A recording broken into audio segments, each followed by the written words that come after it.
if an acquaintance of mine has a horse in a race, I'll watch that race. But the main thing is just to give back on an experience level because you can never buy experience. So if I see something I can help someone with, I will try to jump in and say, hey, if I were you, I'll do it this way, and not in a condescending way, and more like, here's a mirror, look in it. I'll tell you what I'm seeing. You tell me what you see. These are things we need to fix, and we'll go from there.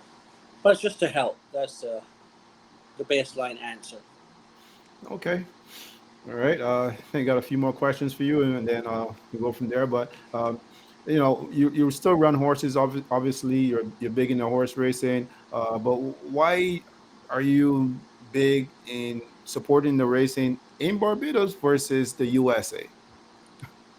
Oh, I don't know. I mean, I would dabble in both, but I have this blue and yellow pride, that I really want to keep flying and help because I'm not the type of person would be move if I had a horse that won the Kentucky Derby, and I'm saying that because obviously I never had one, so I don't know the experience.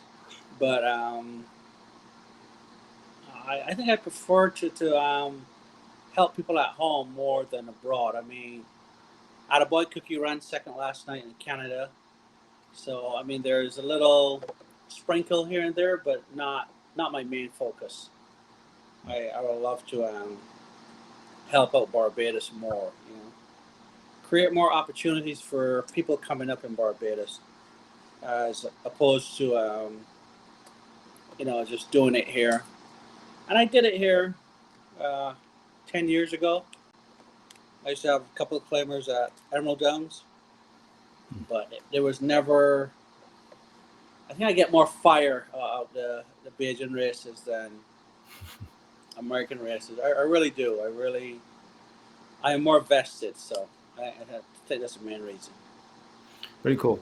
When we look at horse racing and we sit down when we are very old, right? Just like Rihanna with music on the island, Garfield Sobers with cricket, and we'll even toss people like Errol Barrow in there. Those are people that people usually can't forget when it comes to Barbados, right? At least for now.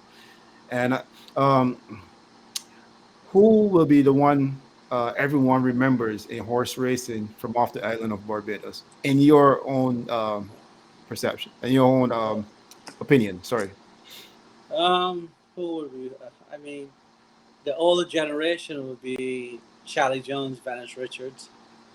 Um, the younger generation will obviously be Patrick Husbands.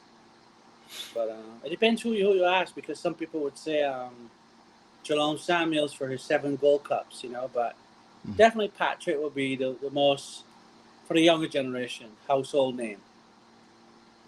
Okay, fair enough. I mean, that's your answer. So, uh, yeah. So that's it. And my final question to you will be: what's the best horse you've ever owned, and why?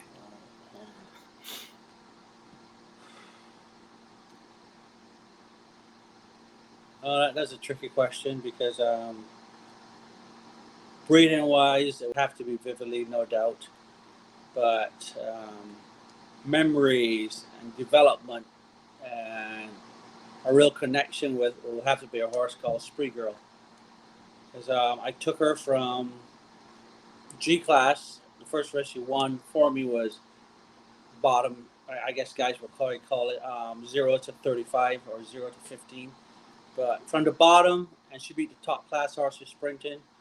She won champion Creole in 1995. So, apart from the blood of Vividly, I would give a nod to Spree Girl as the best horse I've owned thus far. Wow, vividly.